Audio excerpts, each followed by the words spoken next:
Cherry is caring, by the way. Hit those like buttons. Notification squad. Load up. Rock out. Lock in. Let's go.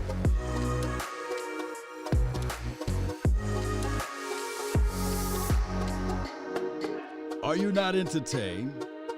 Is this not why you're here? Come on, share this thing. Let's grind and shine, Cowboy Nation. The Dak Daily, huh? Come on.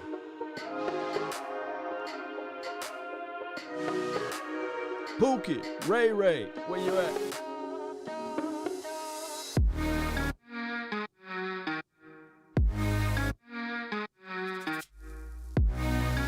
Shout out to you. Shout out to you, Ethan. I see you, fam. Let's go. Come on.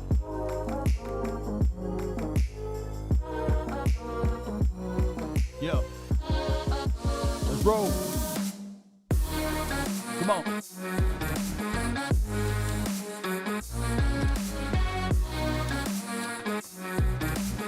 We're live like 95, Cowboy Nation. Let's go. Let me feel the energy, right? Because they fear me in the physical form. Let it be known, we troublesome, baby. We troublesome. Come on. One way or another. Jake the Great, I see you, fam.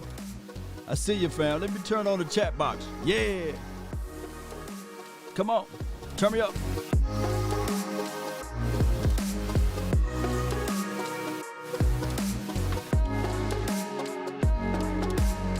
Yes, indeed, Cowboy Nation. For those who out there watching for the first time, my name is Law Nation. And, well, yeah. This becomes the Dak Daily because this is what everybody talk about. And you know how this thing goes. It's always Rain Dakota Prescott with the Dallas Cowboys. But let me give a shout out to Ethan. Shout out to you, Jake the Great. Shout out to you, Robert. Really appreciate you. Raymond, appreciate you for jumping in. Chris Westry, shout out to you and your entire family. God, Imperial, Almighty, Forefather of Trump, appreciate you for jumping in. What a long name. Raymond, Dak, I think that's how you say your name. Lance Bell with 2 L's. Appreciate you for jumping in. Marvin, what's good with you, bruh? Boog, what's good with you? Really appreciate everybody for jumping into this. What we're going to do is, you guys know how this goes. They was talking, they're having a discussion about Rain Dakota Prescott. Should you pay him? Should you not pay him on, I believe, Undisputed or First Take or Second Take or Third Take, whatever take there is. And it made me scratch my head a little bit because a lot of people were saying, before we get into the topic, that hey, why pay Dak Prescott the $40 million, right? Why pay him $40 million? Why pay him the $40 million when he have yet to win a Super Bowl? And Pat Mahomes won a Super Bowl, and he deserved to get that money. So I was thinking, and it made me think, and I'm thinking, what if? So you mean to tell me that's the qualification in order to get your bag, your coin, your money, your remuneration? And I know that last season, of course, Tom Brady just won the Super Bowl. Shout out to him. So that storyline of, hey, he take discounts after discounts after discounts like he did at his first contract. He didn't do it his first contract. He didn't do it his second contract. People fail to realize Tom Brady been playing for over 20 years, man. The guy got the fountain of youth. It just located somewhere near him or in his bathroom. Shout out to you, Chuck. Shout out to you, David. I see you over there. Appreciate you for jumping in. So my thing, what blows my mind, why blow up the salary cap? This is what God, Imperial, Almighty, Forefather Trump. That's a long name, man. Trump. Come on, Trump. Hey, put that donation over here, you know. But here's the situation. I started to think, and I'm really thinking now. So you mean to tell me that if Jason Garrett was coaching the Kansas City Chiefs, I want you guys to answer honestly, you know, you think in the hearts of hearts, and I know last year Jason Garrett had no reasons with this team, but this was still collectively a piece of Jason Garrett's identity. So it's still part of him until at least 2 to 3 years from now, right? Nevertheless. So you mean to tell me if Jason Garrett put down the honest question and put down the honest answer, I can't even say it for crying out loud. If Jason Garrett was coaching the Kansas City Chiefs, would he made it to the Super Bowl back-to-back? That's all I want to know.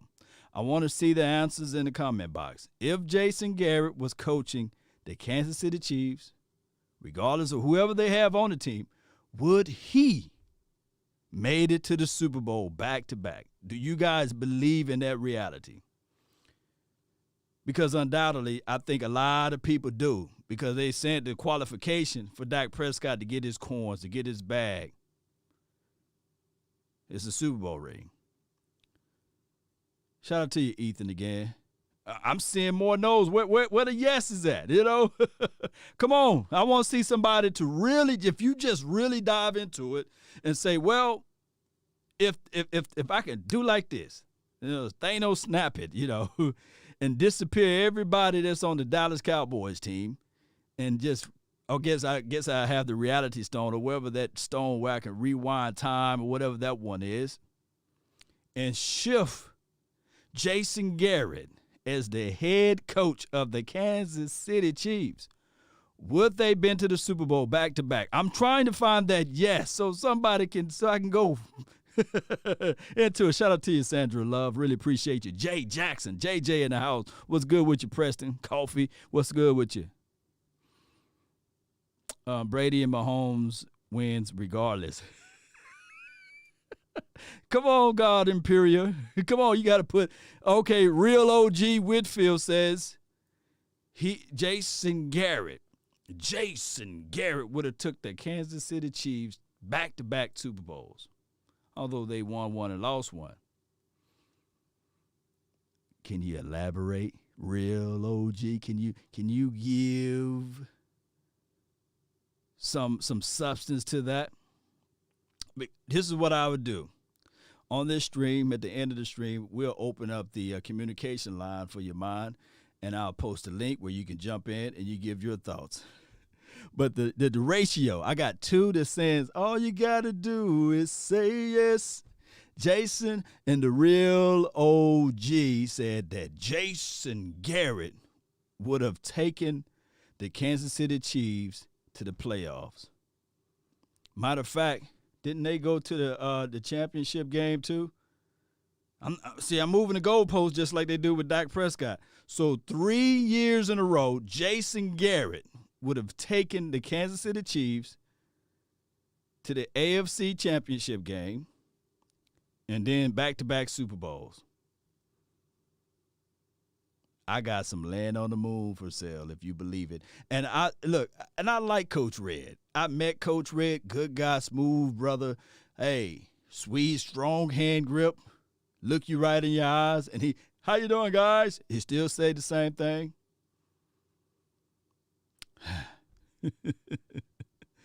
All right, Boog says yes. Let me go ahead and get on with the storyline with the show, and we will get into the conversational piece of everything. I really appreciate you all for jumping in. Thank those who are part of the notification gang. I really do appreciate you guys that plucking the notification bell and subscribing to this channel and making this thing grow. But let's listen in to Undisputed. Well said, guys. Let's get to the show. The Cowboys and Dak Prescott reportedly haven't made any substantial progress. Let me know if you guys can hear that. Give me a thumbs up or say yes if you can hear it. Type Y in the comment box if you can hear it, so I make sure that we can go back and forth with that. But that's a wonderful dialogue to have, right? You know, if Jason Garrett was on the Kansas City Chiefs, right? Dallas needs to sign Doc. Doc long term. Aloha. Appreciate you so much. Let me see. Young Wilson. Appreciate you so much. All right.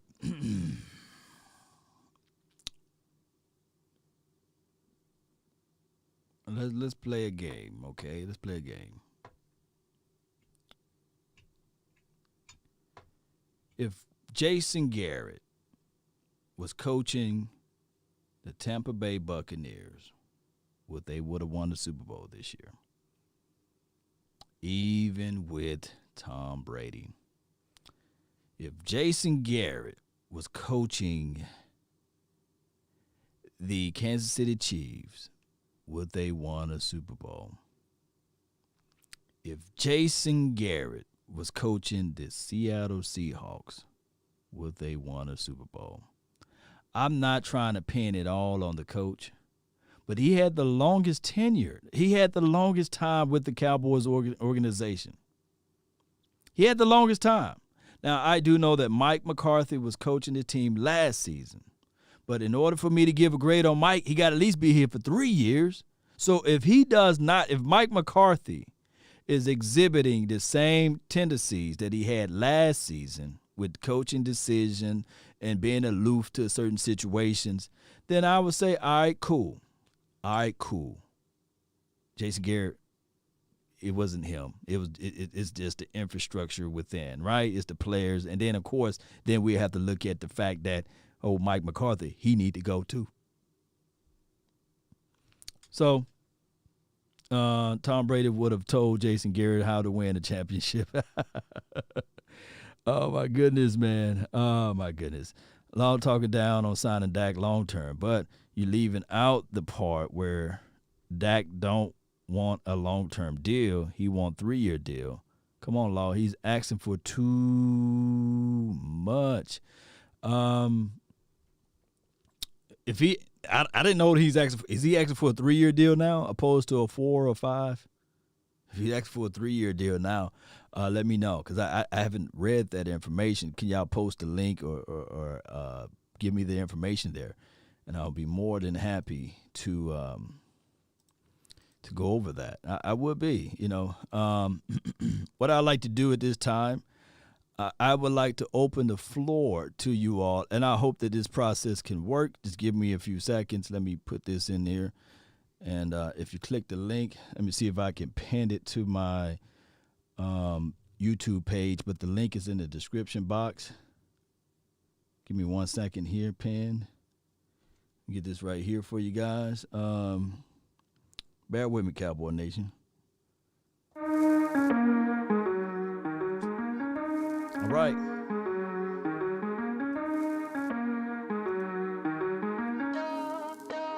Give me 1 second here. Y'all jam on out. Be right back. Come on.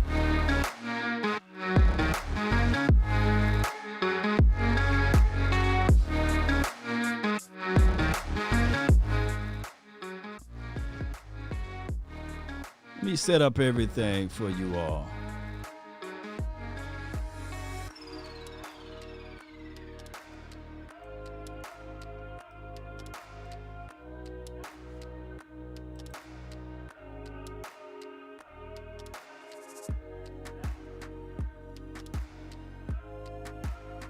One way or another. Let's go.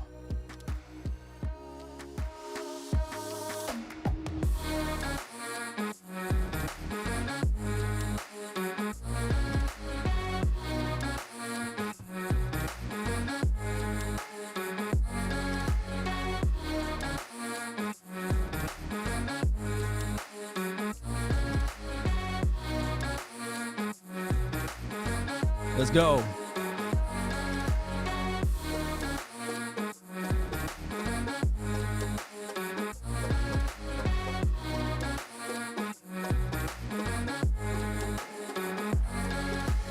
Right.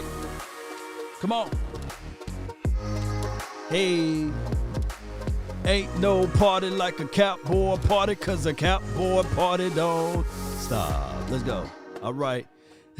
Really appreciate you all for being part of this thing. All right, so let me see if I can do this thing right quick.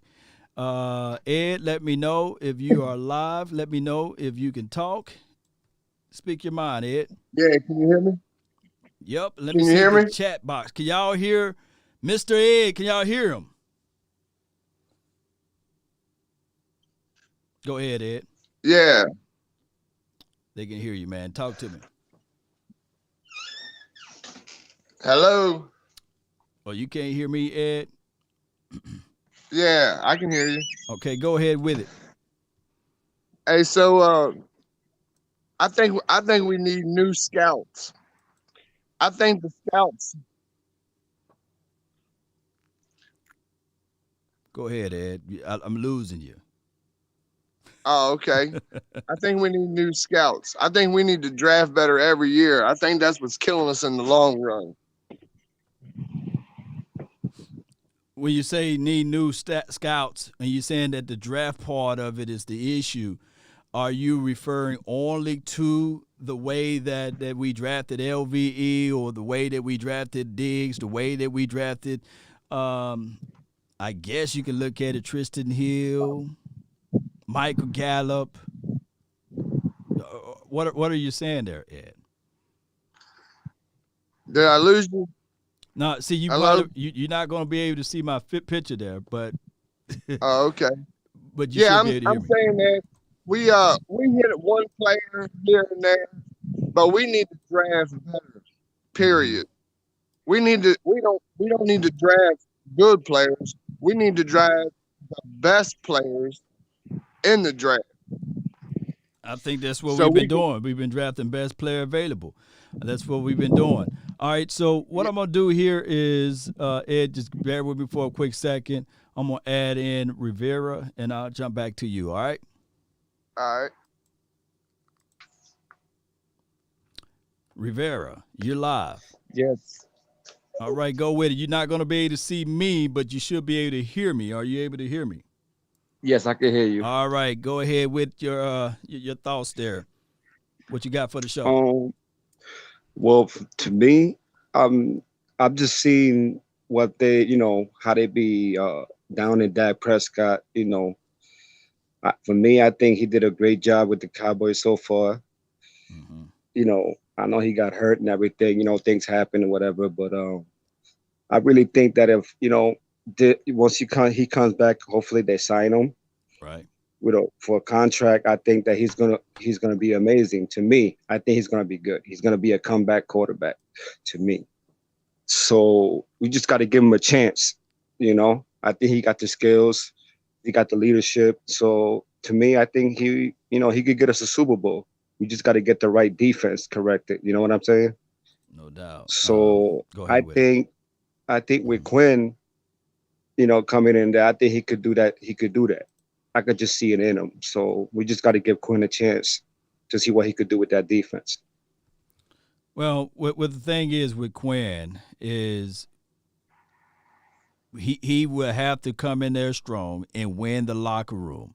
He can't be playing this little Minecraft game of saying, okay, the last regime. No, he got to come in there with authority. These are grown men. He got to exemplify that and show everybody, hey, I messed up last year. I messed up the year before that, and the year before that when I was the head coach for Atlanta Falcons. I got a bone to pick with everybody, and I want to make sure that I establish that mentality that he want to get back to the Super Bowl, and I want him to be coaching like he want to become another head coach. So that should be Quinn's mentality with this team. Yep, that's the fact. And I think with that coming back, I think Zeke will do a lot better this year, this 2021 season, I believe. No doubt. It just, my only thing is with Ezekiel Elliott, after I looked back at some things, it could be growing pains with the young offensive coordinator. And Yes. That's my biggest thing. Kellen Moore, he's going to have to craft up better running plays for Ezekiel Elliott. So those were the things that the panel on the Undisputed Show didn't bring up, the fact that they got a new coordinator who never really called running plays for Ezekiel Elliott. Yes, that's true. That's true. And I think with the help of Pilot, we'll have a better running game, guaranteed, this 2021 season. We should be okay. No doubt. Man. We just got to worry about the defense. That's the most important thing right now. Because we got the offense. We just need the defense fixed, and that's it. And we should be all right. Appreciate you for jumping in, fam. I'm going to let Jessica problem. jump on. Appreciate you. All right. Add Jessica over here. Uh-oh. Let me see who I added over here. My bad, Ed. Hold on. Here you go, Jessica. You're live. Hello. Hey, what's going on with you? Talk to me. You live like 95. Not much. How's the family? How do you? What you got for the show? Me, I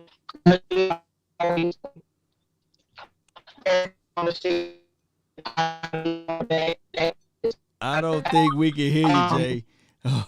I'm at you back though. I don't think we can hear you right now. Your audio. Yeah, reconnect your audio. All right, I got Cam. What's good with you, man? Oh, ain't nothing. Hey, so really, what I want to say, I want to kind of piggyback off of Ed. I think we Okay. got to work on developing the players when once we get them, because we don't draft bad, but I don't think they have an understanding of what we expect out of them once they get on the squad. So you saying that we don't draft bad? It's just the placement aspect of it, kind of like what Ed was saying, that when we draft somebody, it's kind of like we're not really drafting completely. Basically, if I'm thinking that's what you two are saying, right? Now, what I'm saying is we don't draft bad, and like we drafting players that fit the program, but they don't come there with the mindset of, hey, I need you to be a dog out here.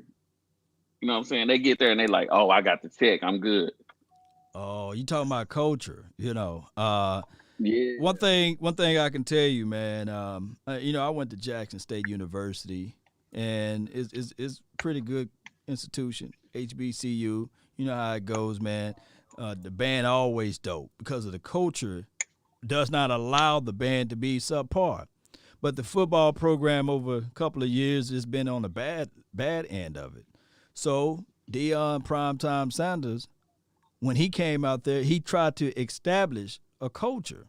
He's establishing a new type of field, new type of responsibilities, a new type of mindset that's going to permeate on everybody. And it's going to trickle down to even the water boy, the water girl, and what they do as relates to going to school and things like that, and goals and aspirations and inspirations.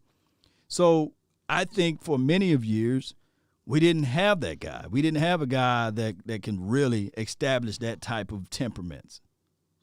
So my thing, that's the Exactly. issue is, and that's more of the upper management and the PR aspect. We got to give Mike McCarthy, we gave him a mulligan last year. I gave him one. So Yeah. this year, Dan Quinn and Mike McCarthy got to establish that dominance. Like, hey, we're going to beat a team when we up. We're going to put our foot to their neck. And we ain't finna play patty cake. We going to play some Yeah. football. So we're going to see if their culture will be established. But it takes time. Exactly. They can't be afraid to step on nobody's toes. Right. What else you got Sure, for the that's show, all I Cam? got. That's all I got. Man, you're I a real appreciate OG, you man. having me. Appreciate you, fam.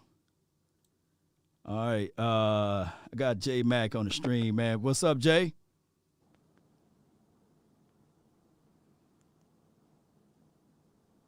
What we got here? All right, he ran off. All right, here you Oh, go. how you doing? Jay, I can hear you now, man. Talk to me. Hey, Law. Hey, I'm the one that wrote down about the 3-year deal. I was watching ESPN this morning, and that Mhm. reporter Ed Warner, he's the insider for Dallas. Right. He's the one that was reporting that Dak, the money's not the problem. The 40 is not the problem. The problem is the years. That he wants a 3-year deal because he wants to come back to the table whenever they get that new TV deal. But Jerry wants a 4 to 5-year deal. I don't know if you remember last year, he wanted a 4-year deal to come back to the table, once the new TV deal comes in. So what you said is that Todd France camp, regardless of whether or not they didn't sign last year, they said, "Nah, we still want that deal, Jerry. We still want the 3 opposed to the 4, just like or the 5 now, right? Because the Jones is looking at it like, no, we want to give you 5. We got 5 on it. We got 5 on it, and he like, nah. We only want to play 4. Do you feel, Jay, that that's more of the mindset of Todd France, or this is actually Dak Prescott talking and saying, okay, he want that 3-year deal opposed to 4 or 5? Well, I'm going to say it's Dak because at the end of the day, if the agent's telling him that, at the end of the day, Dak is the one that makes the final decision. He can go tell his agent, hey, well, look, you know what? I'm going to take that 4-year deal. Yeah. I mean, I the agent ain't going to make the call. I mean, ultimately, it's up to Dak.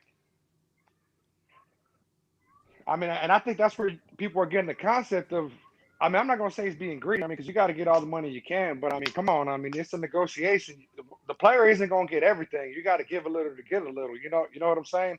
You've seen his market value is at 36.5, I think, 37. And Jerry's willing to give him the 40s from what they were saying this morning. Yeah, the money's not the problem. It's the years. I think we need to get off the narrative of the money. The money is not the problem. It's just the length of the contract. Well, why if his money's not the problem, then why the Joneses are not willing to bend? Why are they looking at it like, no, we want to give you the 4? And you're sitting there like, well, last year you was just only wanting to give me the 5 when I wanted the 4. Now you only wanting to give me the 4 instead of the 3. But the money is still the same, though, and from what I can think of, because at the end of the day, why is he so hell-bent on crashing this entire team over the years opposed to the money or whatever it may be?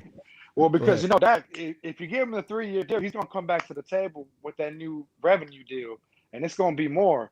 I mean, Jerry's already paying you above – he already offering you above market value. Now you want I mean, come on. Allegedly, Jay. You know how this thing. You married. Well, yeah, allegedly. Hold on. We got to put allegedly because we don't have all of this stuff seeped out. Are you married? Are you in a relationship? Yeah. Don't you know that sometimes she would say, hey, this is what I want? And do you go back and say, well, baby, this is all I can give? But now she knows what's in your pocketbook? What do you think was going to happen? No, I hear you, but I mean, me and you both know Dak's not going to come out and say it. He's going to use his brother and his agent to put these little things out there, just like Jerry uses the reporters to put this stuff out there. You know what I'm saying? I mean, it's a game of chess. I mean, what do you think? I mean, what do you think was best for this organization? For them to continue to drag this out, or for somebody to go ahead and just bend and make this deal done? Jerry already is a billionaire. Go ahead.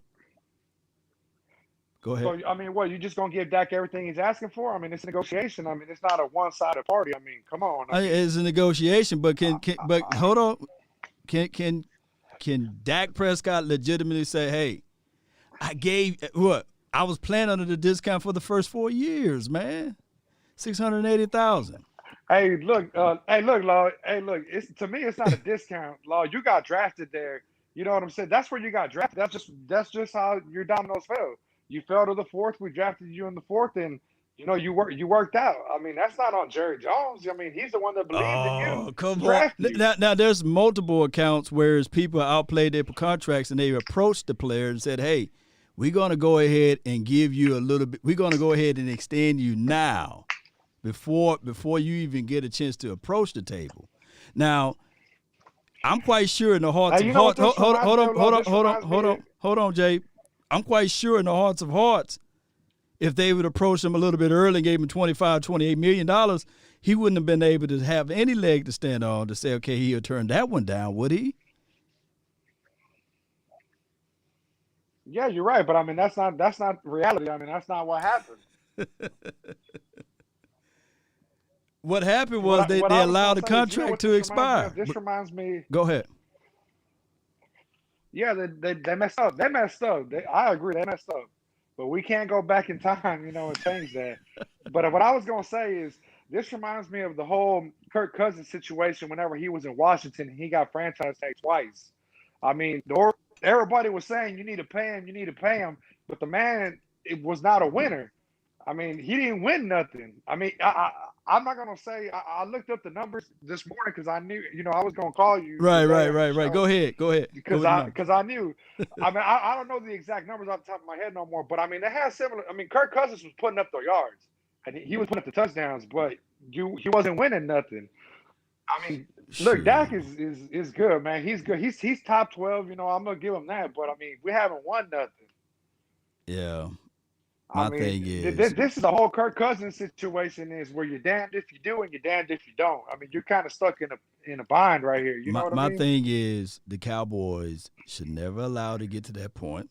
And on top of that, anything that can represent that you're trying to be like the Washington team, you should remove yourself from. And it was a prime example of what happened to the Washington team once Kirk Cousins left. Somebody can actually argue. Well, to me, it worked out for him. How? I mean, Kirk Cousins hasn't won anything since he went to Minnesota. You see where they're at now. They had one of the worst records this past year. This And now past year, Washington set up with but a good didn't they go to the defense. playoffs though? Didn't they Yeah. beat the Saints or something like that? Yeah, he won one playoff game, just like Dak. Appreciate That's you, it. Jay, man. And then Appreciate whenever you. he faced a good team, Appreciate you for calling in, man. Just fall back, man, and I let somebody else jump in. Let me Ed jump back in right quick, and I'm gonna jump over Yes, to sir. Jessica. And I Appreciate it, see Lo. Uncle Charles up in the house, man. Appreciate you, bro. I see Coach Dave. Just bear with me. What's up, Long? Ed, man, talk to me, man. I kind of cut you off earlier because of the Wi-Fi, but now you sounding pretty clear. Talk to me. Nah, you all right. Talk to Hey, me. so with the Dak and man, you think that Jones might be looking at Dak and saying, you know, Dog, Ed, dog. Hey, we can't hear you, man. It's going out again. Jessica, you're live. Yes, Law. Talk to me or talk to the nation. Everybody can hear you. Like I said, I mean, everybody's talking about he ain't won nothing, he ain't this, he ain't that. He might not ain't won a Super Bowl yet, but yes, he did win the come on now. That My brain. word. Yeah, I know how it goes. Well, he did win, I mean, the East, and he did go to the playoff, and he went deep into the playoff. And Dak, this is his first injury, and everybody want to go to talking about his injury like, oh, this dude just done broke multiple bones. He had a clean break. His ankle is healed, or whatever they done did, or whatever, and they put whatever in there. Dak is healed. He's walking on his leg. The man is working hard to get back, but everybody don't want him to succeed only because they're stuck on the fact that, man, this boy go win this Super Bowl. Man, he gonna do better than Romo. Everybody done said he done read some Romo records or whatever, but you expecting him to just come in and just go boom, boom, boom, boom, boom. Hold on for a quick second, Jessica. Like I said, it takes. It ain't no I. Just say my bad. Thanks for all you do, Law. Appreciate you. Had to put you on mute right quick, Jessica. Hold on. My bad. It was Case Keenum that won the playoff game. My bad. I see you over there who made the corrections over there. My bad, Jessica. Here you go. Teammates. Go ahead. Go ahead, Jessica. Your team, your crew out there, when you go to war, you don't go to war with one person against a whole army by itself. Facts. You take multiple men's in your group, and your group of men's go up against the other nation to conquer that nation. So just like they talking about this and that, he has to be signed. Because when Dak went down, the team diminished.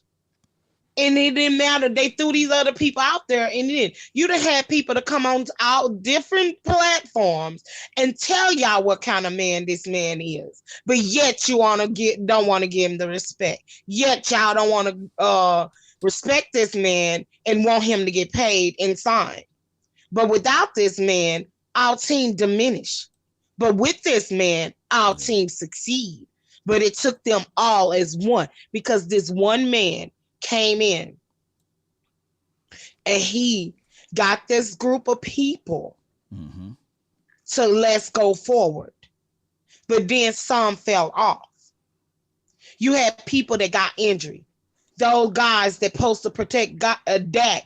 One guy, which was like Colin, came in. He was not healthy. Okay, then you had Tyrone Smith. He got hurt. This man been hurt a lot. And when it's certain type of weather, I understand about bones and stuff aching.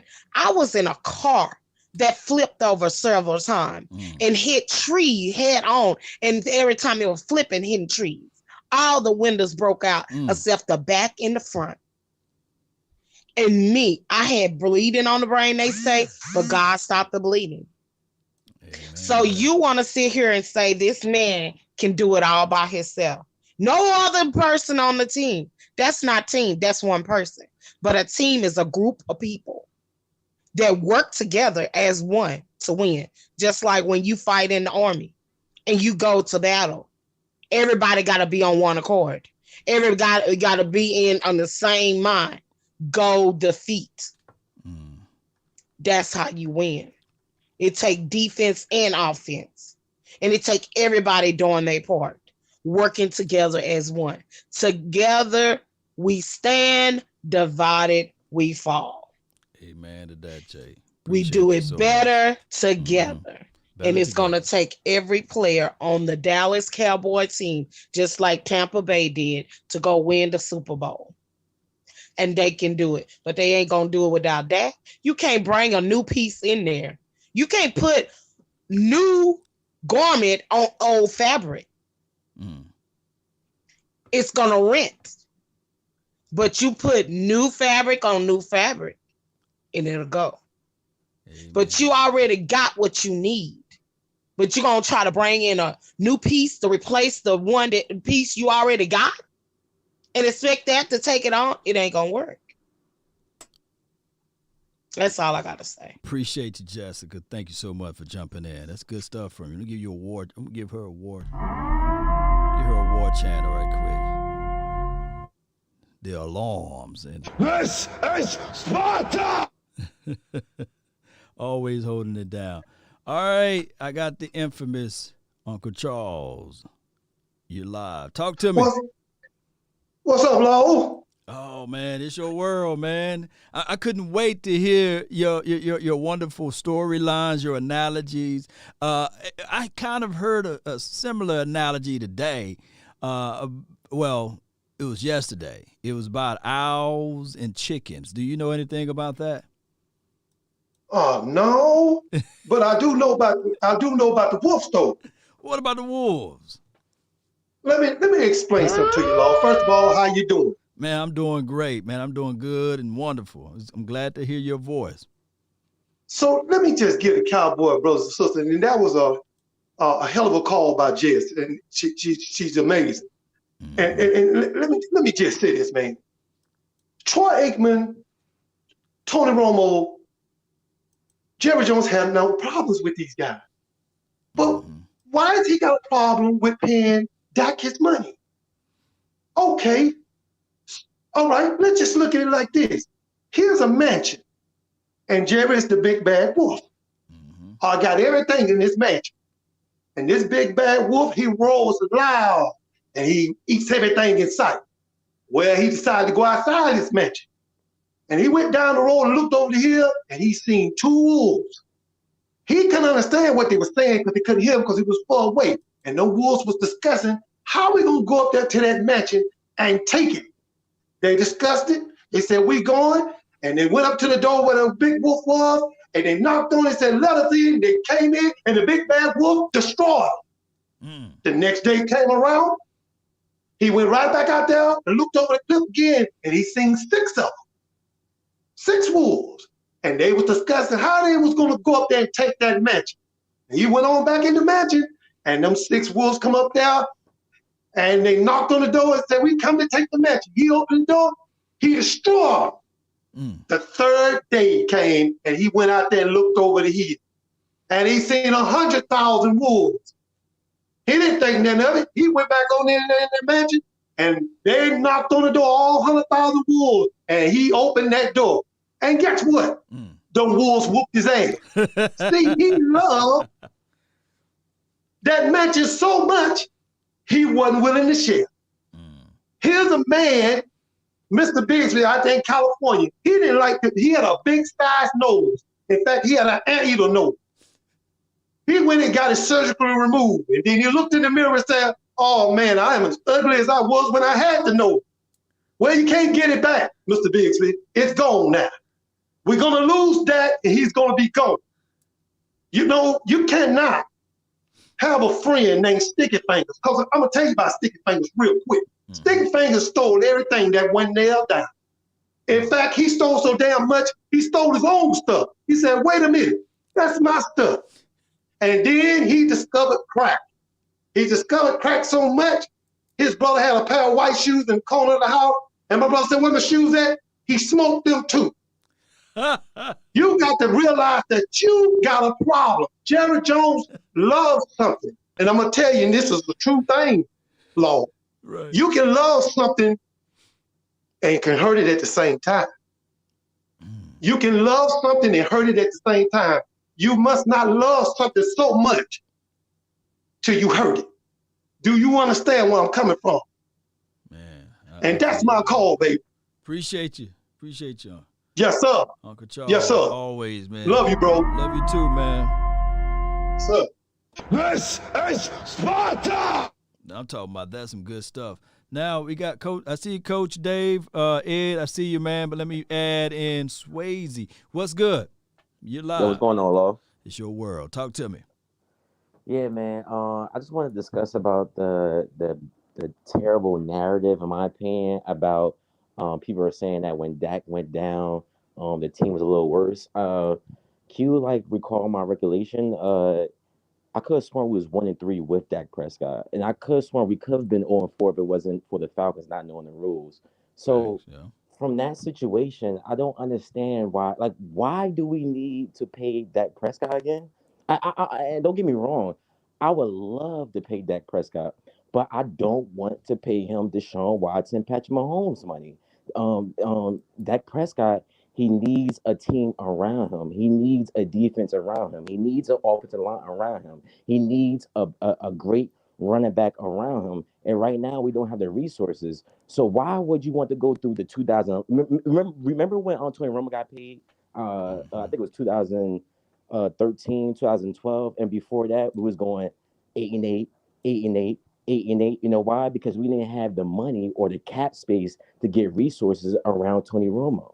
So I don't want to go through those early 2010 decade years. We want to win now. And to me personally, I think the best bet we should do is sign and trade Dak Prescott with a first round. I know it might sound ridiculous, but to me, I think Jerry Jones is 78 years old and he's on win now mode. I would trade a first round pick plus Dak Prescott for Russell Wilson. Let me ask you this. Hold on. Let me ask you this. If you're Dak, why would you sign it? If I'm Dak, why would I sign it? I know Dak can hold us hostage. He can hold it hostage and say, well, he can wait for the market to dry up. He got the upper hand.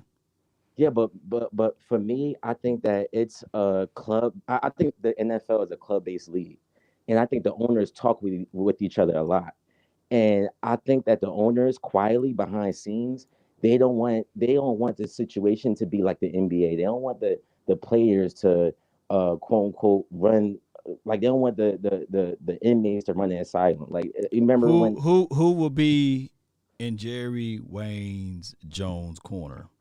Who will be willing to sit back and make a side deal with Jerry, knowing that all of this stuff is going to get leaked and make documentaries and could derail and they could lose their ownership based off of some nefarious, underhanding ways or movements, you say? I mean, I don't want to go through Jerry Jones. It's a lot of situations that leak with Jerry Jones and it been brushed under the rug. I think that, I mean, I understand what you're saying. I just think that, and to me, I'm not saying it's going to happen. It's just a little. But let me ask you this too, though, and I know that you talked about, and I'm glad that you talked about the previous situation before Dak Prescott was here. Do you think with better coaching we would have went better than 8-8, 8-8, 8-8? With a better head coach, with a better philosophy and scheme, with a better situation, even though you had – look, we can talk all day about the salary cap, but shoot, a majority of the team was still talented, was it? No, I think. So we didn't have no talent at all. No, I'm not saying we didn't have no talent at all. But I think a lot of players. I think a lot of us Cowboys fans, we fall into that Dallas Cowboys marketing hype. We like to overrate a lot of our players. A lot of our players are just average. They're not that good, but we overrate them because of the marketing, because of the promo. And they have amazing promos. The Dallas Cowboys, it's America's team. We can know the backup, and the whole NFL knows the backup tight end. All I'm saying is that it's a lot. Like, for instance, didn't we think at one point Terrence Williams was we were scared to lose Terrence Williams at one point in 2015, 2016. We was like, oh, we need to pay Terrence Williams, but we found out that he was average. No, I don't know of anybody, but I feel what you're saying. I'm saying, but you do know that marketing do work both ways, though, right? You can be exactly. overhyping somebody, and then you can be under evaluating somebody because the news is always just like. Let's use last year for example. Deshaun Watson, he was 0-9. You think that he would ever get that labeling? I think against winning teams or what have you. I think the reason why Deshaun Watson is not getting that label because he was working with literally the worst GM in the NFL, like giving up giving up Hopkins for a slice of cheese bread. I think everybody understood that Deshaun Watson was working with like a 10-year-old as a GM. See, now Swayze, so this could be a circular argument, but we're going to have to talk about this. You see, he gets the benefit of the doubt. He gets the situation of saying, okay, he's working with a horrible GM. He's also lost weapons as it relates to Deshaun with DeAndre Hopkins. And this and that was going on. Whereas with the same breath, people would look at the Dallas Cowboys and refuse to add the fact that, okay, with Dak Prescott career, of course, one of the running backs that was the first-round draft pick was suspended for the first, 6 games on the field, off the field in 2017. They didn't have no wide receivers because he had, Desmond Bryant, who's a shell of himself during that time frame, who can't even find a job or keep a job now, and that was overinflated. The last time that they had something movement going was Amari Cooper. And Dak Prescott, collectively speaking, only had Amari Cooper for a year and a half, whereas Deshaun Watson had at least DeAndre Hopkins for his entire career until last year. I mean, and then when he had DeAndre Hopkins, I think he went to the playoffs twice. Oh, didn't they have better defense too? Where were they ranked on the defensive side of the ball? I mean, we could say both ways. We could say the Dallas Cowboys had a better offensive line and a better running game. So they wasn't just playing a one-dimensional offense. Whereas in Deshaun Watson, we know the offense relies on Deshaun Watson, and depending on how he plays, that's how the game goes. How many playoff games they have won with Deshaun Watson? I mean, they haven't won. No, I think they won one playoff game. They won one playoff game, and they lost to Patrick Mahomes, like the Michael Jordan, like basically like the best player in the NFL, like in that. And, so hold on. Hold on before you go into that point. Patrick Mahomes came back. so people would never bring that up. If you put Dak Prescott in those same shoes, how many times would they be bringing up the fact that the Dallas Cowboys blew a big lead and it was Dak Prescott's fault? Accident waiting to happen. See, here's my point. Here's my point. Other quarterbacks have the chance and opportunity to lose playoff games, to lose situations, and especially lose games at the last moment, and it never been talked about. I talked about this before in the video. I talked about this with who was that guy? Drew Brees. 7-9, 7-9, 7-9. Never got the labeling of a 7-9 team, but Tony Romo went 8-8, 8-8, 3 years consecutive, and he got the labeling of 8-8. And then they have the nerve and the audacity to say, "Well, hey, they went 8-8. He had Jason Garrett." I'm quite sure if we were to do the reversal, you put Tony Romo with Sean Payton, maybe he would have won the Super Bowl, and they wouldn't be talking about the 8-8, 8-8, or the 7-9. The 7-9, 7-9 would have been all on Drew Brees. You see what I'm saying? Yeah, you can say that, but people also say that Tony Romo, most of his career, he learned from Bill Parcells, and a lot of his intangibles. I guess you could say the same thing, but All I'm trying to say that the reason why Drew Brees had that benefit of doubt because he did win a Super Bowl and Super Bowl MVP, and I believe he won an MVP, right? So that's why people was giving him that benefit of doubt for 7-9. All I'm saying is that right now, I don't think that people are giving Dak Prescott that benefit of doubt because like LeVar Arrington says, I'm about to repeat literally what he said. It might sound oxymoron. He won games, but he didn't win the big games. You kind of get what I'm saying? Like I give, for example, like people like to discuss his regular season record, right? Him and Jared Goff's regular season record is damn near identical. And Jared Goff at least went to the Super Bowl, at least went through situations where they offense was top 3, top 2 in the league. All I'm saying is that who on this team, if Aaron Donald was on this team, would the record would have still been the same? If you put Dak Prescott, hold on. If Dak Prescott and Aaron Donald was on the same team, would you still have the same conversation apiece? Would this be Dak Prescott team or Aaron Donald's team? It would be Aaron Donald's team. Oh, okay. Go ahead.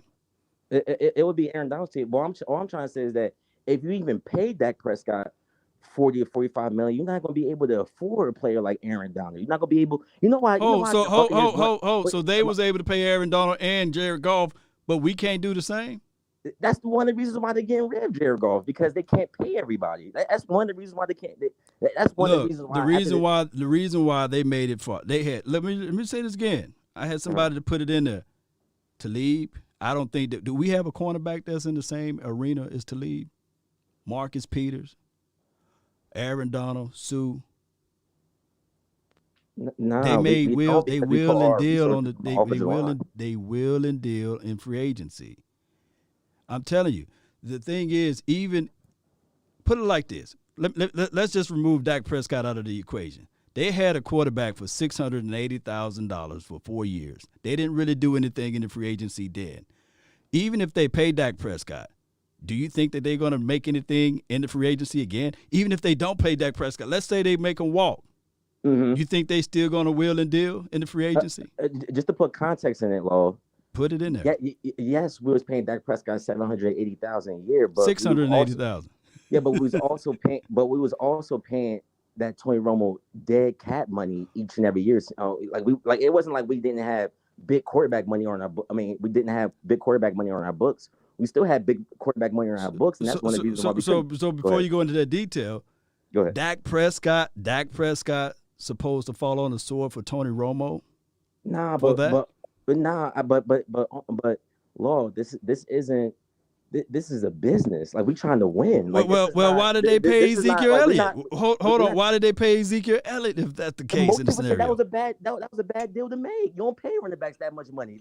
Most people said that was an emotional decision.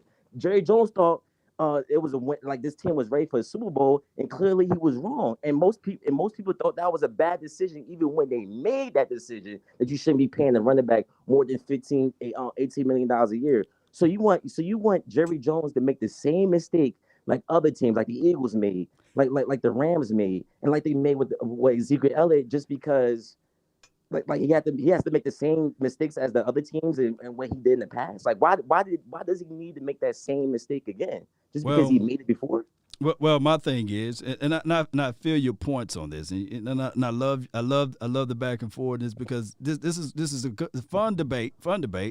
But my thing is, with that, if I'm Todd France and I'm Dak Prescott, I'm sitting there looking at Ezekiel Elliott. Did you look at his rookie's contract? Did you see how much coins and bags that brother was making? Dak Prescott, I want to know how much $680,000 can go into. I think he had collectively made $34 million. I wonder how many times that can go into that, right? Mm-hmm. And then for him to ultimately get another bag before Dak Prescott got his coins. We can talk about doing Fruit Loop commercials all day, or Nike, or Sleep Number, or what have you, but no money is like your original paycheck. And that's what Ezekiel Elliott's original paycheck. Of course, he was a first-round draft pick. So you mean to tell me it's like me waiting in line to eat, and Ezekiel Elliott ate twice And then they sit there and look at Jalen Smith, because you know Jalen Smith's base contract was more than Dak Prescott. And that was then then he ate. And then Jack was like, "What dog? You know, everybody gonna eat before me." And then Lyle Collins, he already got some money, and then he eats again. So Dak Prescott looking here like, "Look, all I want, okay, I feel you. All I want from you, Jerry, Mr. Jerry, is give me the 4-year deal opposed to the 5, and that will make everything back even."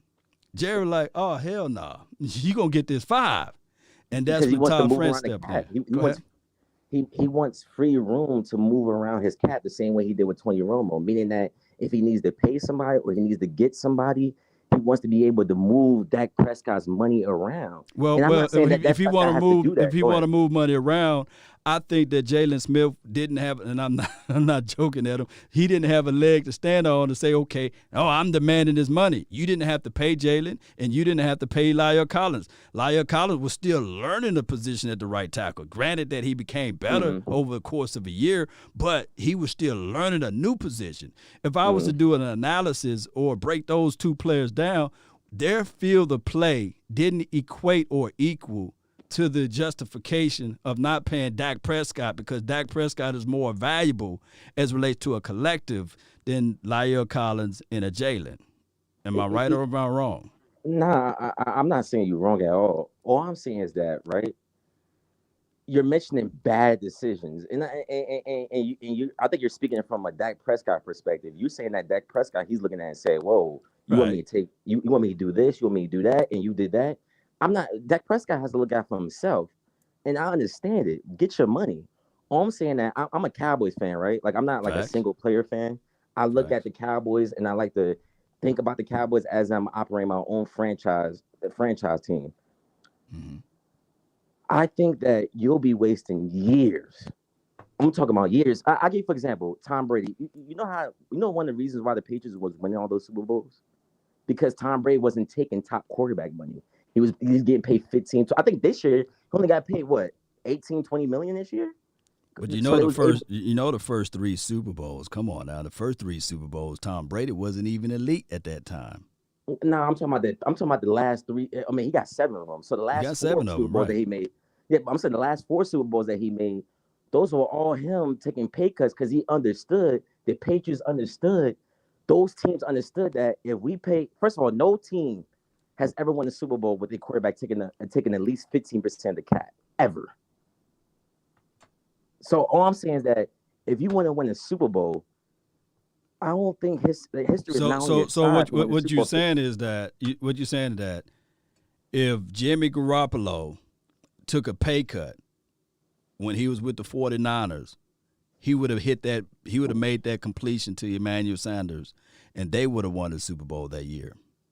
Nah, I'm saying that because that's what you did when you put the numbers out there. That number base is fallacious. Because my thing is when you use that type of numbering, it still throws off everything because Tom Brady was the anomaly. You know, he's the wild card. He's the unicorn in this thing because of the way that Tom Brady was able to win.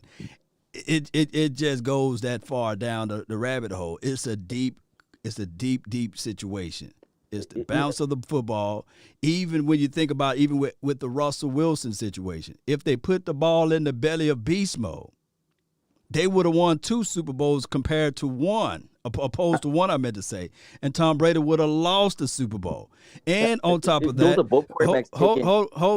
that whole equation as far as that math that you were talking about. Okay, go ahead. If they would have ran the ball, if the Atlanta Falcons decided to run the ball 2 more times in the second half, the Atlanta Falcons would have had a Super Bowl, and it would have threw off that number because I think Matt Ryan was getting paid some money, some coins at that time, wasn't he? He got paid after that. He got paid after that, but what kind of deal was he on? He wasn't still on his rookie's contract, wasn't he? Nah, he wasn't on his rookie contract, but you know how it goes. Like as the cap goes up, the original. I mean, that's one Dak Prescott's argument. That's why he wants a short-term deal because he's saying that $40 million that you get me right now is not going to be worth anything in 5 years from now. And that's why he wants to take a short-term deal. So at that time, Matt Ryan's deal wasn't as much. Like he wasn't getting paid top. He wasn't getting paid top quarterback money. That's all I'm saying. He got paid, I think, after. I feel you, Swayze. Let me get Coach Dave in the house, man. Just fall back, man, and I might bring you back on, man. I really appreciate you, fam. All right, good looks, good looks, bro. Appreciate you, bro. Swayze. Coach Dave, man, what's good? Hey, what's up, Law? Can you hear me? Yeah, man, we can hear you pretty good over here, man. We're going to try to speed through this thing. We've been live for a minute there. I want to knock out everybody that's in the chat, though, that's inside. I got Chris Westry. I got Gracia. Let me see who else we have here. We have Brandon Hudson, and we got Otis. And Ed, I see you, fam. So, but go ahead, Coach Dave. Talk to me.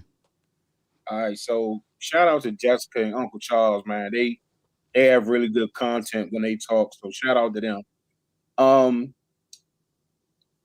I agree with a lot of the callers, but the one thing nobody's mentioning is the consistency of the O-line play.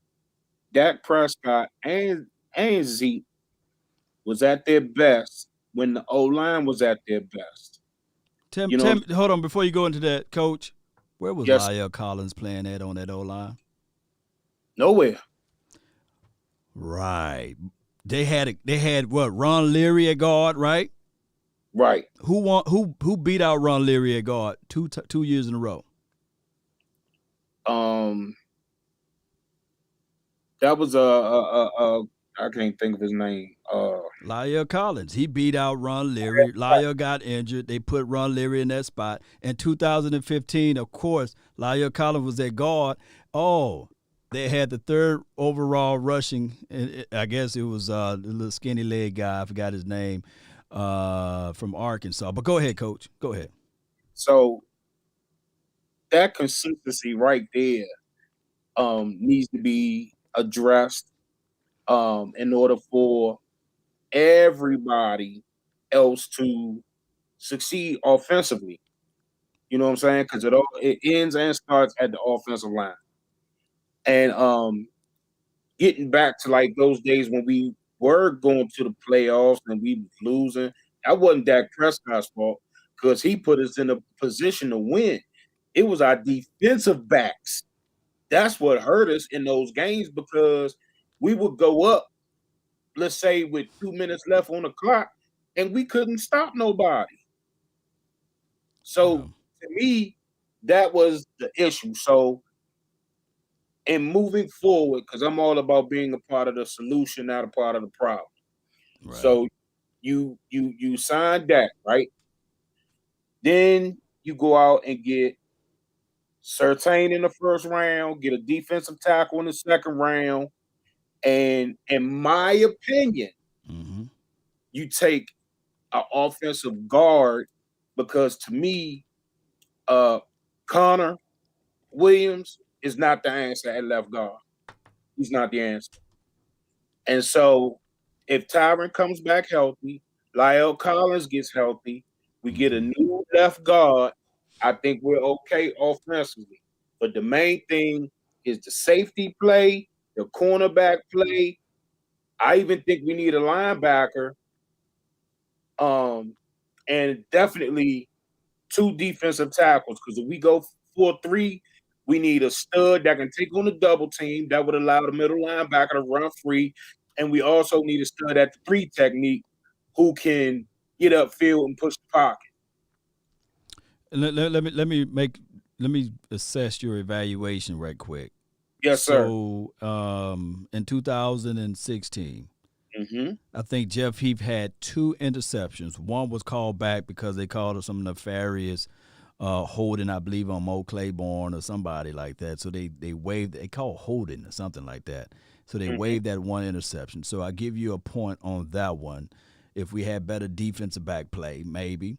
And then on top of that, even within the confines of that game, the actual defense couldn't create enough pressure on Aaron Rodgers. He was sitting back there making throws, going through his progressions.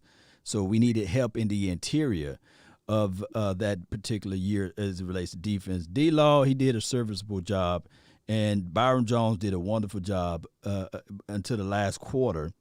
So, yeah, better defense, maybe, just maybe you would slow down Aaron Rodgers.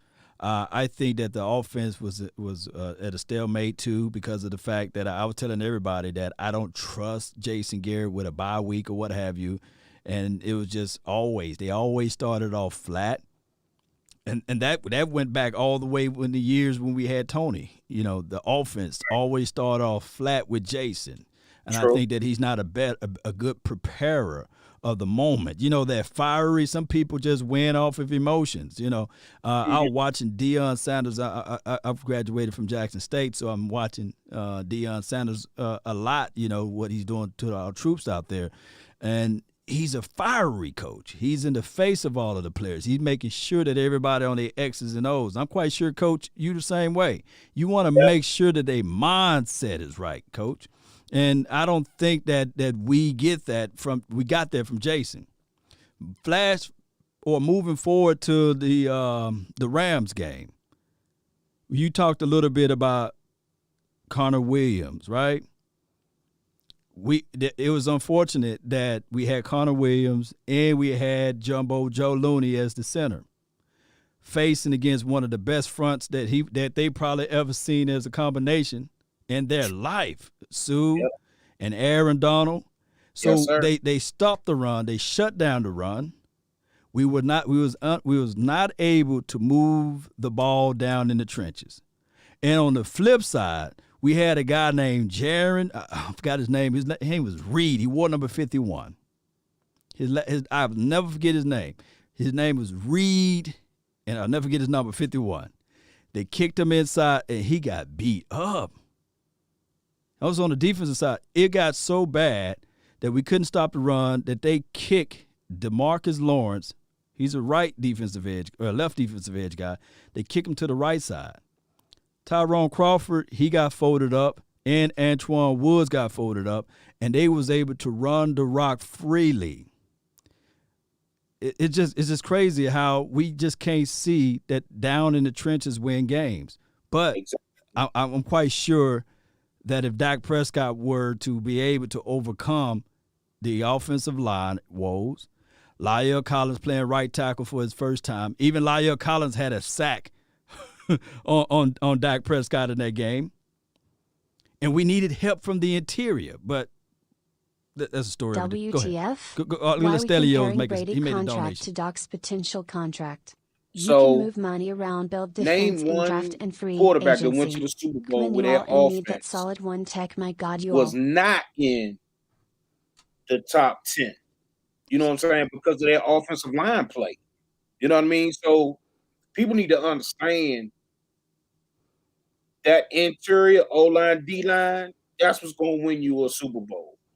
And like you said about Deion Sanders, and I am the same way, I'm an in-your-face kind of coach because I want to get the best out of my players for 60 minutes. You know what I'm saying? I have a saying from sideline to sideline, from goalpost to goalpost for 4 quarters. I tell my kids that all the time, even my kids that done played in the NFL, that's playing in the NFL today. They carry that motto with them because if you don't have a go hard coach, then your players ain't gonna go hard for you. You gotta have your players ready to run through a brick wall if you ask them to. That's how they should be. Because I know I did it for my coaches when I played. You know what I mean? So, with that being said, we take care of the defense. We get that right. Like I said, sign Dak. Get you an offensive guard. Maybe another tackle, right? Because to me, Zeke still has fresh legs. Dak can still play, even though his mobility might be questioned a little bit. But that's why you make sure the O-line is straight so he can distribute the ball. Yeah. And Zeke can run the ball. Appreciate you, Coach, man. Appreciate you. At least, Law, I would say from the tight end position, if he's still there, which I doubt it'll be, get that kid, I think his name is Sims from Florida. Kyle Pitts. Snatch that kid up, and I think we ready to rock. No doubt, man. I think we ready to rock. Love your show, Law. I tune in every time I see it pop up on my YouTube, man. I go right to you. Appreciate you, Coach Dave, man. Appreciate you, man.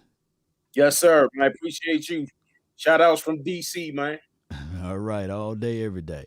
That's what Yes, I'm sir. talking about. We got Chris. What's good, man? You live? What's good? Can you hear me? Yeah, I can hear you live, man. What's good? Okay. Sounds good. Sounds good. I got my AirPods in, so I wanted to make sure Yeah, you that good. you can hear me. All right. Um, I missed a couple of the callers because my wife hit me up and stuff, so I missed a few, but I caught like the last three. Right. All right. First off, we got to kill some narratives. Okay. First off, Dak went 2-3 in these 5 games. And he saved the game against the Giants like a relief pitcher. Right. He don't get the win, but he get the save. Dak still gets the win, especially because we was winning. It didn't matter if we was winning or not, but we was winning before he went out. So he went 2-3 this year. That's number one. Right. Okay, this narrative, these narratives kill me. You got to live with them, About though. It's Cowboys. You know how it goes. okay, to the crowd that says, "Oh, if we tag Dak, we can sign free agents." And the guy who was saying about Romo's cap hit. Romo cap hit went off in 2018. In 2019, we had $70 million in cap space. They decided to take that $70 million in cap space and sign D Law, Jalen, Lyle, and Zeke with that $70 million in cap space while Dak was still making $680K.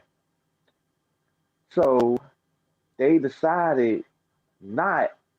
So this build this team mantra that people are claiming because it's time for that to get paid, that's a false narrative that need to be thrown out.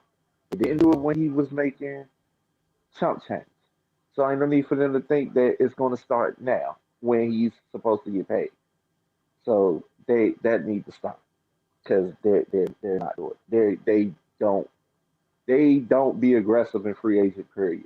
Whether the quarterback makes $1 or the quarterback makes 31.4 million like he made last year. Oh, They that, just that don't that be was what aggressive. I was trying to go to. I was going to try to. Well, I think I stumbled over the words though. But yeah, I think I said even if they do pay Dak. So yeah, you speaking some points there, Chris. The way I look at it is, I don't trust John Stephen Jones. Maybe Nope. Jerry would be more of a guy to just say, man, 2 tears in the bucket, pluck it. I'm gonna go ahead and pull the trigger on some of these guys, and we'll worry about it down the road. But John Stephen Jones, that's Jerry's son, his second son, whatever he is, because I don't know if Jones Jr. is the oldest. But my Right, thing Jerry is, Julius. right, Uh-huh. all of these Joneses, I just think that he keep everything close to his vest, and I don't think that we would will and deal regardless. My thing is, if you try to Exactly. catch lightning in a bottle again, I'm with the philosophy: deal with the devil you know, dance with the lady you came with, ride the horse you rode in on. Right? You know those old. I'm old school, man. I'm from Natchez, Exactly. Mississippi. you Right. know. So Steven signed all them people because his favorite quote, and I actually love when you say it. This we like our guys. Right. That's why everybody got paid in 2019, Right. and Amari got paid in 2020. So, and then this past off season, okay, so they spent they wasted $24 million. Like I do a lot of these breakdowns because when I be in these groups, because again, I love to kill narrative. They spent $24 million in free agency this year. Um, Everson Griffin got 6 million. Gerald McCoy before he got cut, he got 6.3 million. Dontarie Poe got 5 million. Ha got 4 million. Daryl Worley got 3 million.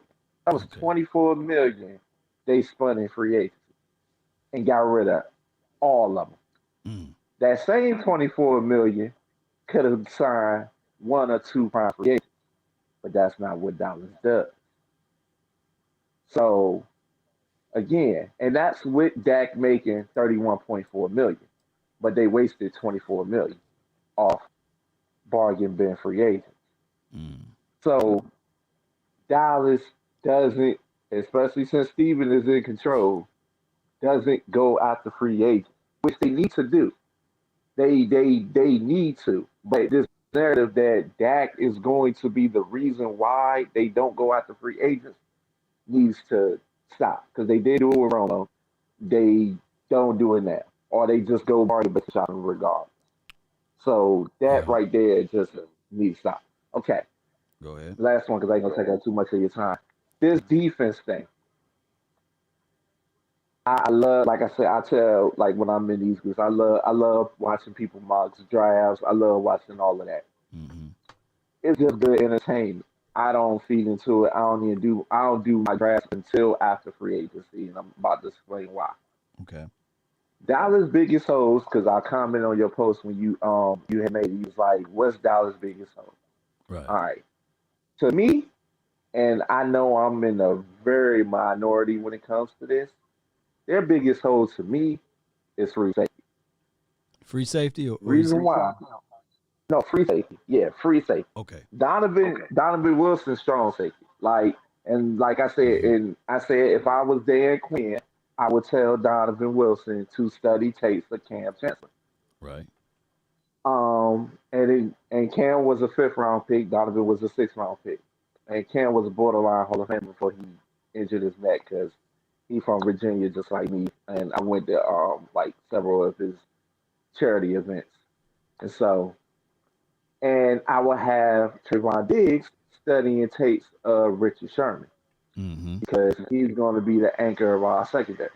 Now, when Dan Quinn had his defense in Seattle, they had an average second corner. Their other two corners, the second and third, was average, with Byron Maxwell, Brandon Browner, and Jeremy Lane. They were average. They weren't nothing special. But you want to know why they didn't get beat so much? They had Earl over the top. Yeah. So Cam had Sherman back. Earl had the other corners back. So if you get a free safety that can cover ground in the cover 3 scheme, you don't necessarily need an elite second corner. You just need a decent second corner. So, but if you got to have an elite free safety in this scheme, because the ability to cover the deep middle is the biggest part of this scheme. No doubt, man. That's good stuff, man. Good stuff. So good stuff, Chris. That's why I say the free safety is the most important part of this team. Now, as far as hey, trust me, I know the run defense been trash. It's been trash since the Rams game. Unfortunately, that's been Todd Gurley's last 100-yard game and C.J. Anderson's. But they tipped, like they said, because they even said it after the game, like Dallas tipped their hand on the running game. So if they slanted to the right, we ran to the left. If they slanted to the left, we ran to the right. It was like that's all they did, and Dallas took their hand, and so they knew it, and McVay knew it. So that's what they said. That's why they ran for almost 300 on us. Coaching matters, man. Hey, I'm gonna try to squeeze out some of these callers, man, so I can get on ahead and be ready for tomorrow, man. But I appreciate you for jumping in. I just got one last point. Go ahead. The biggest thing to stop this running game will not be drafting someone. They need to sign a DT like either Brandon Williams for the Ravens or Dalvin Tomlinson for the Giants. A one tech that will help with the running defense. All right, now I'm done. Appreciate you, man. That's a good call from him, man. Oh my goodness. Oh, and let me give one for Swayze, man. Although we had different opinions, man, Swayze, I forgot to give you one. This is Sparta! All right, so I'm going to go with Gracia. I got, Ed, I'm going to have to hit you up last. Gracia, Queen, and then we got Otis, man. We're going to try to knock y'all 3 out. What we're going to do is, let's see, it's 12:28 where I'm at. 2-minute drill, man. We got 2 minutes on the clock, man, for you. But go ahead. Where you at, Gracia? There you go. You in there, man. Go ahead with it. Yo, what's up? Am I live like 95? You live in this thing, man. Nice. Go ahead with it, bro. here we go. You know what really grinds my gears, Law? Grinds the gears. When people say that Dak needs a team, oh my God, did they not play football? Or, I mean, doesn't everybody need a team to win a game, a team game? You know? I saw Troy Aikman win a Super Bowl. He had 12 touchdowns and 13 interceptions. But go ahead. I ain't calling Dak Prescott Troy Aikman, by the way. But go ahead. Okay. Number two. Let's go back to 2020. This past season that happened. Everybody's talking about Dak. We didn't win with him. Well, I mean, look at our defense. Our defense was historically bad. Like it was a sight to behold. It was I don't know. I'm just very baffled by the whole situation that's going on there. Do you know if they give up historically high points this season? If I can get the defense to play like they played the final 4 games or what have you, with whatever the offense that we have with Dak Prescott, if we have the Dak Prescott, man, I think that we would have won majority of those games. And I'm not going to go into the details of the offensive pass interference or non-offensive pass interference on the first opening game.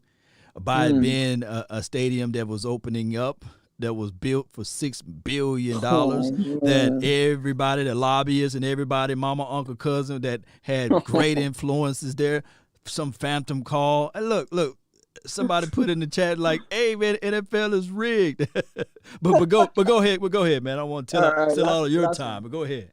Last one. Okay, so the last thing I sponsor gotta gonna say, get man, locked is out. pay the man Astonished his face. money.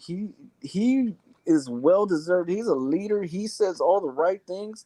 And the last thing is my favorite play from Dak was when we were in 3rd down and 15 against Seattle in 2017 to move on to the playoffs. And Dak put his life on the line to get that first down. He like flipped over into the end zone. Like that could have ended very bad, but Dak, that's a true leadership. And I'm done. It was good. It was good talking to you, man. Good talking to you as well, man. Salute, bro. Salute. Yes, indeed. That's what I'm talking about. That was Gracia, man. Appreciate you so much for jumping in. Let's go with Queen. You're live on the nation.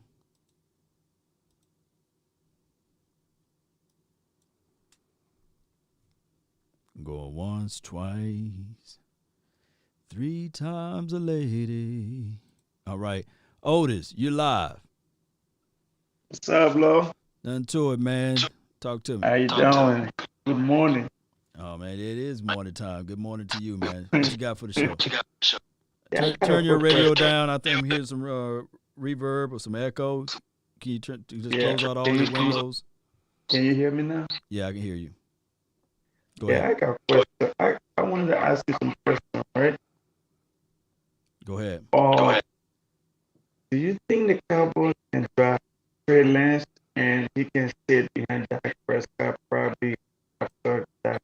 The Otis, man, we're going to have to try again, man. I'm going to try Queen. You're live.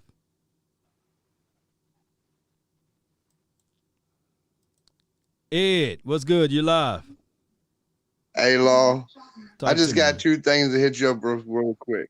Mm-hmm. I'm just going to kill the Dak Prescott, Jerry Jones thing. Jerry Jones just don't believe in him. That's just the bottom line. Right. He's not going to pay him. And the second thing is we need scouts, especially for our defense. Our defense, they like a fast defense, but we need a fast and strong defense. Our defensive tackles are small. Our safeties are small. Our corners are small. Our linebackers, I mean, they got good size, but everybody else is small and fast. We get pushed around. We can't even tackle big guys. Facts. We can't tackle. Facts, yeah. You know, so I think the scouts need to see that we need speed and size. And they did it with Diggs. And look, Diggs ain't going to be too bad, but he's got a little size and he's got a little speed.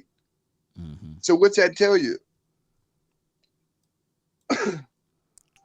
We need. That's what I think. Yeah. I do love your analogy with everything, and you went straight to the point, and that's what I love about everything. You just said, man, look, Jerry Jones just don't believe in him. Look, that's all we should have just named the show. Jerry Jones just don't believe in him, and you hit the nail right on the head. He just don't believe in him. You know, He's selling. Yeah. He's marketing Dak Prescott right now to get what he can get. He's The a smart businessman. the only thing is right now, Ed, until March the 9th, we would know for sure whether or not he believes in him, or whether he's not. Okay. Law. He don't believe in him. He would be signed. You know Jerry Jones. If Jerry Jones wants you, he's got you. You know it. Yeah. He already have him. Appreciate he you. Believed in him. He have him right now. Appreciate you, man. Yeah. Appreciate you, man. Appreciate you, brother. Ed. All right. Queen, we're going to try this again. You're live. Lord Jesus, can you hear me? Oh, yes. I can hear you. Yes, indeed. I'm gonna let you be the final person of the night. So I'm gonna give you 3 minutes opposed to 2. But go ahead with it. All right, I'm gonna agree with the brother. I want to say 2 calls before. Trey Boston. This is like he was mentioning free safety. Pure free safety. Chris Westry. Yeah, go ahead. Yeah, like I know everybody's been talking about, hey, Ricardo Allen. Yeah, he played for the last 2 years as a free safety, but he's a strong safety. Mm-hmm. He's a strong safety that was faking like he was a free. Okay. Trey has been the best free safety that's been available for the past 2, maybe 3 off seasons. All Trey Boston has done has play free safety since he's entered the league. One way I could tell you're a good free safety, if you see a team running a 3-by-1, right? Or a 2-by-1, you're going to float where the bulk of the receivers are. You're not going to automatically backpedal and give up the middle cushion. Okay. You're going to float, and then when you see them break, you're going to break on the person that's breaking because you see the quarterback releasing the ball towards them. Ricardo Allen, I watched get cooked against Tampa Bay live. I watched the final game when they went to Mercedes-Benz Stadium and watched him get cooked where he basically fell on his backside while Antonio Brown didn't do a break-in or nothing, no tricks. He just straight ran past him looking at him like, are you okay? Oh, wow. Another thing. Go ahead. The offense doesn't move without the offensive line. That's point blank, period. One person you can look at for if you want a tackle that can slide in the guard could be Dylan Raydun from North Dakota. But a good dude that nobody's really paying attention to is Trey Smith from Tennessee, who has played almost 50-50 guard and tackle. Or if you want somebody that's just a guard that can be an emergency center, is I forgot his name, but he was from Grambling. Okay. And when I tell you that is one mountain of a man. Do you remember his number? No, I remember the numbers. I do. I got it written in a book in my work bag downstairs. I'm gonna have to reach out to my guy Vach Lombardi. He's big on those trench guys. He probably know it. He probably know them. But go ahead. Exactly, and then also we need a pure one.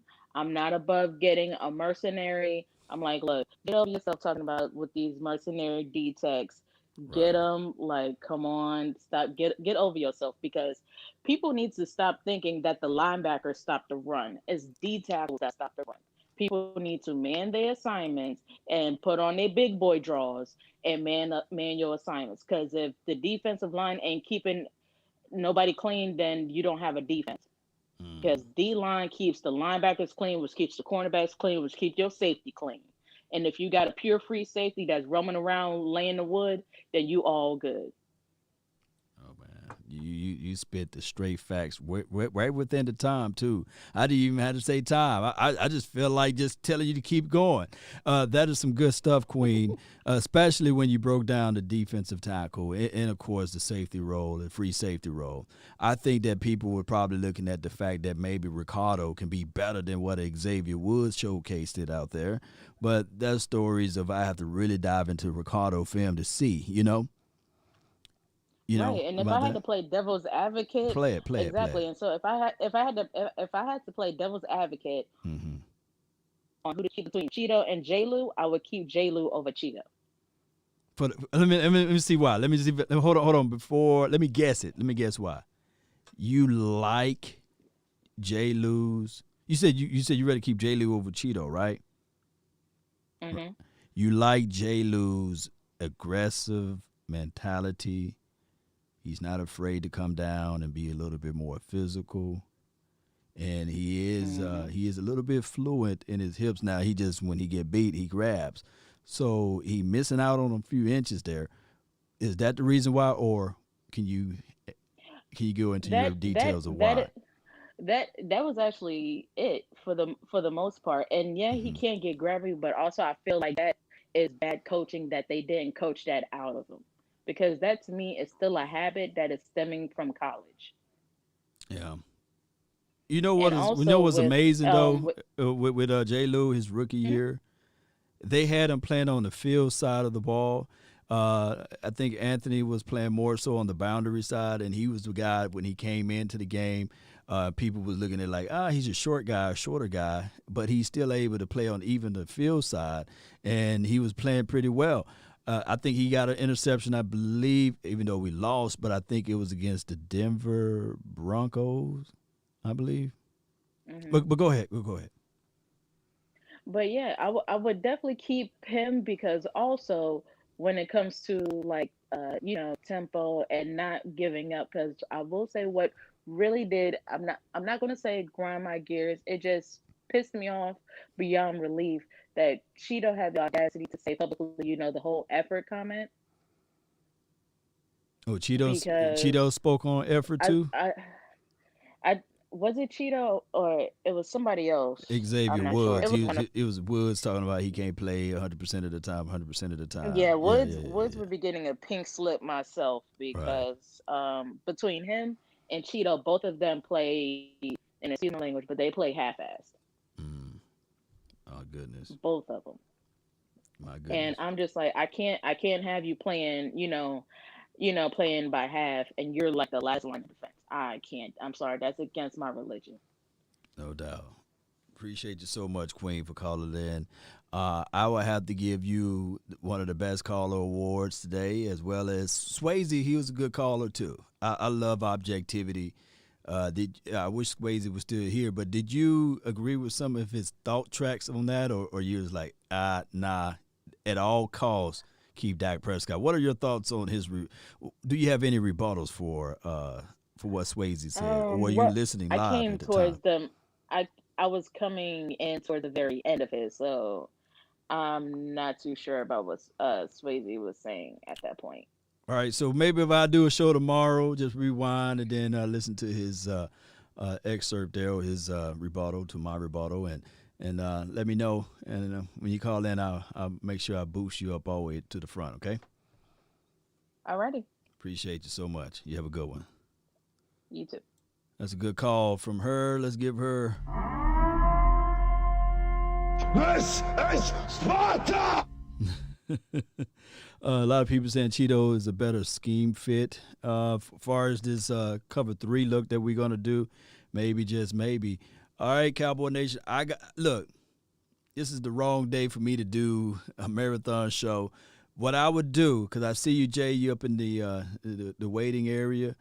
What I'm going to do, Jay, is Friday, maybe just maybe, if my better half will allow me to just stay in his room all day and all night Friday, then we'll do a marathon show where the lines be open. We'll bounce y'all thoughts. We'll bounce your opinions out, and we'll get things going in the best way possible.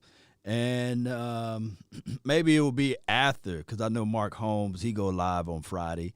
Maybe I'll jump on his show, talk talk noise over there, talk about this and that, and then once this show ends, then I'll go live and I do a marathon show on Friday. I really appreciate you all. Get some rest, Cowboy Nation. Be ready for the morning report. I'll do some video in the morning time talking about what happened tonight and these sorts of things, whatever breaking news that they have. And my goal is this off season is to do at least 2 to 3 videos a day. Morning video, you guys will see a video around 9, 10-ish if you're in the central time. And then you will see another video throughout the day of whatever comes around, and then we'll do a live at night to recap everything. But in the meantime, Cowboy Nation, let's continue to grind. I know that we have difference of opinions, but I believe what will be best for this team is to figure out a way to seal the deal with your quarterback.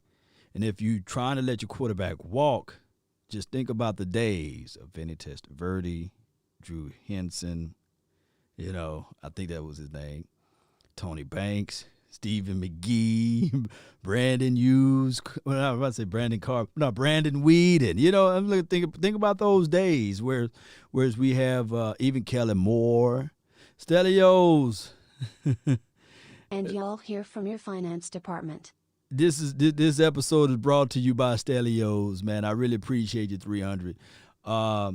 Stelios, make sure that link that's at the top of my YouTube page, let me know if you are able to click into that. I know you normally call in, but this is the new format so that I can put people on pause and hold, and there's a waiting queue. And the queue is 10 people can wait at a time. So we had that queued up, man, and I really appreciate those who jumped in and to help me out on this show. So I really appreciate you guys for being part of this show. Let's continue to grind. Let's go, Cowboy Nation. Where my outro music at? I don't have the other one, but we do have this one, baby. Two outro songs. Yeah, 2 outros. Shout out to my dog, J Farm. I see you, fam. I don't care. Shout out time. Y'all know I'm going to try to read all y'all names on the way out. Oh, yeah, the Matt Castles, Chris Westry. Yeah, Streamlabs. Appreciate you, Jeff. Brandon Scott Dash Cortez. Appreciate you. Who else we have here, man? Thank those who made the donations. King Vega, appreciate you. Ryan, shout out to you. All y'all up in here. Trauma Entertainment. Yo. You're listening to nothing but the best, right? Jessica, appreciate you for calling in. All of the late night warriors out in this thing. Let's continue to grind, Cowboy Nation. Y'all can find me at Law Nation, LAWSNation.net. Law Nation on the Instagram. Oh, Law Nation on the Facebook. We're live there.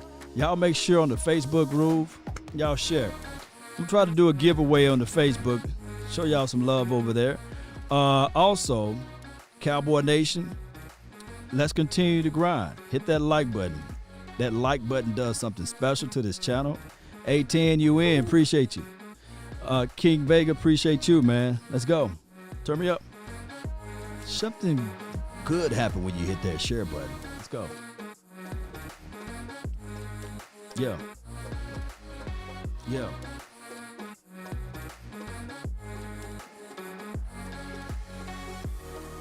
Come on. Turn me up. Let's go.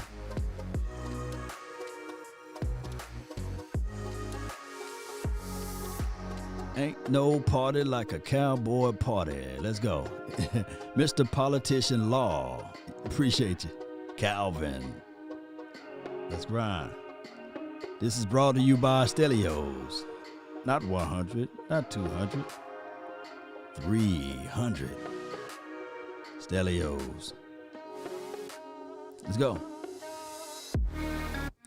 William Anthony, I see you, fam.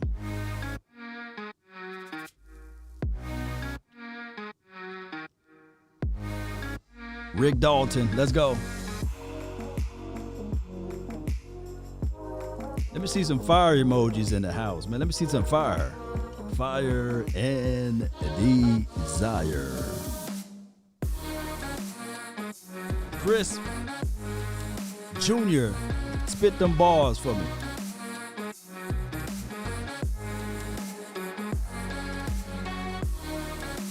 Jimmy 07018. Robert Mitchell, I see you, fam. Macias. J Mac. Robert Mitchell. Let's get it, Robert. Super Bowl is right around the corner, one way or another. Let's continue to grind, Joe Kings. Shout out time.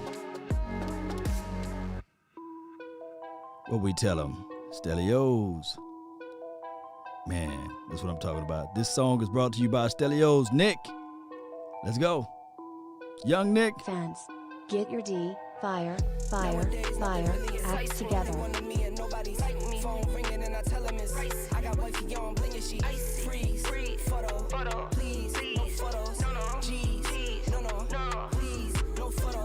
Hit the door and the dome and just here might need some.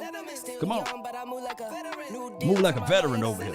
If it down in my management, I'm just warming up a way till I producers saw the numbers one. We don't sleep around here.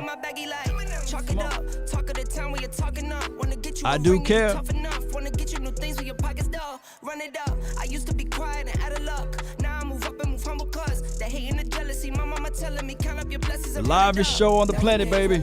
Come on. We live like 95. Come on.